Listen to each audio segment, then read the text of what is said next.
Welcome to Walker Wednesday here in the Bacon Bunker. I'm your host, Big Bacon. Today we're going to be looking at the comic book version of Deputy Shane Walsh. He was also released in the AMC version. This came from the last wave of comic figures that they released before Todd decided to screw all of his collector fans over and switch it over to a 7-inch line, which subsequently died soon after anyways. So, as always, we're going to look at the accessories, we're going to look at the figure, check the articulation, gear him up, and get him on the shelf. Shelf's that way. So he comes with a sidearm. Now, the sidearm has this sort of strange speckle appearance to it. Looks like it's actually oxidized. I don't know. It's got a weird look. I mean, you could see detailing on it, but it looks like the thing has been pitted and rusted and then cleaned off. And it's not even the texture that makes it look that way. It's the paint that they put on there. The thing is cast in black, and it's done with like a sprayed sparkle silver paint. Not so much dry brush, but just kind of like sprayed on there. I don't know, it's weird.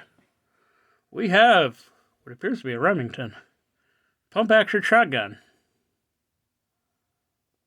Got some good coloration here on the buttstock. The stock itself is actually, it's really nicely sculpted. Got some good color to it.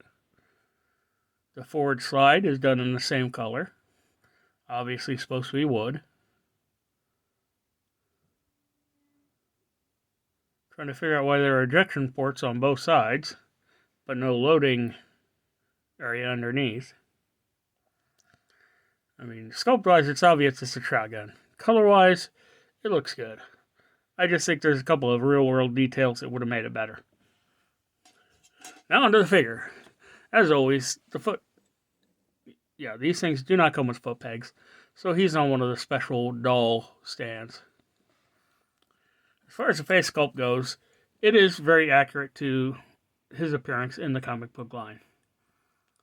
Got his police ball cap, got his scarf, because this moment is depicted as winter's about to start setting in. He's got his police jacket, nicely sculpted and painted on, patches.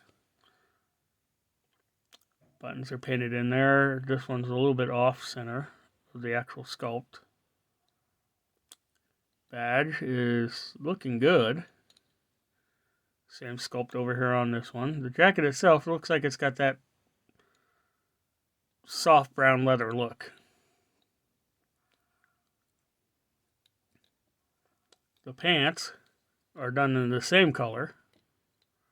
The texture is a little bit different, but not much. Yellow striping mostly down the side, but as you can see, not quite straight.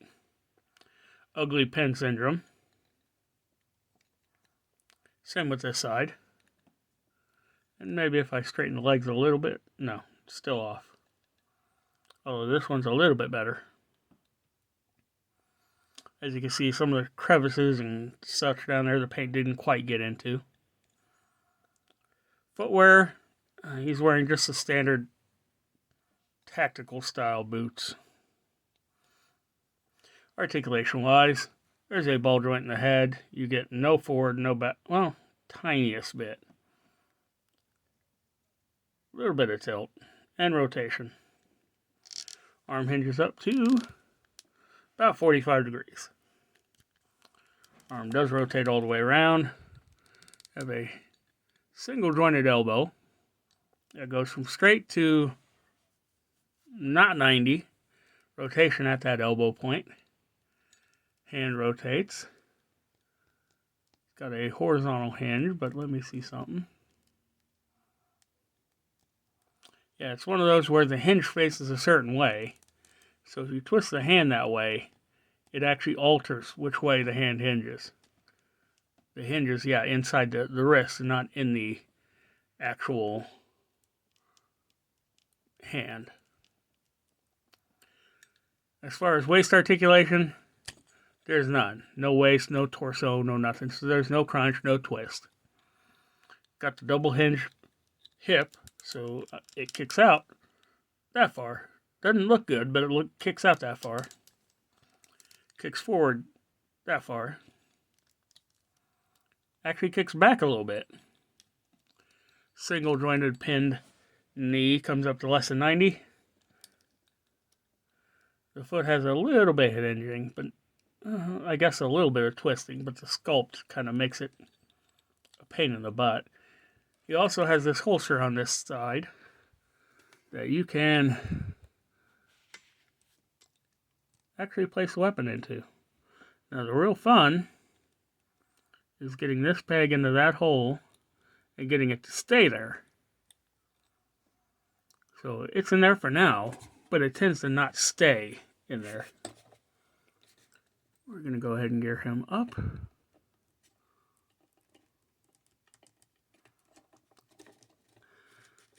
Proper trigger control because he's not actually going to be holding it with a hand on the trigger.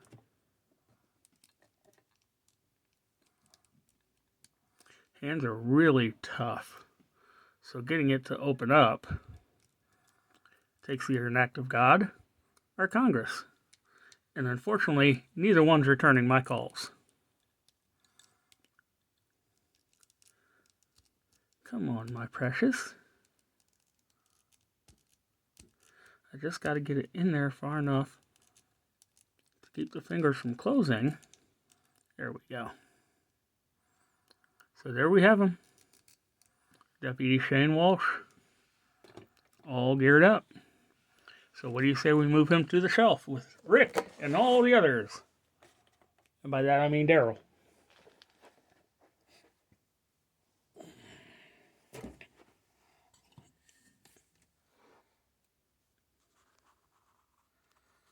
And there you have them.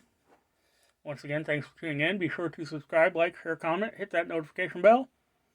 And I'll see you all next time.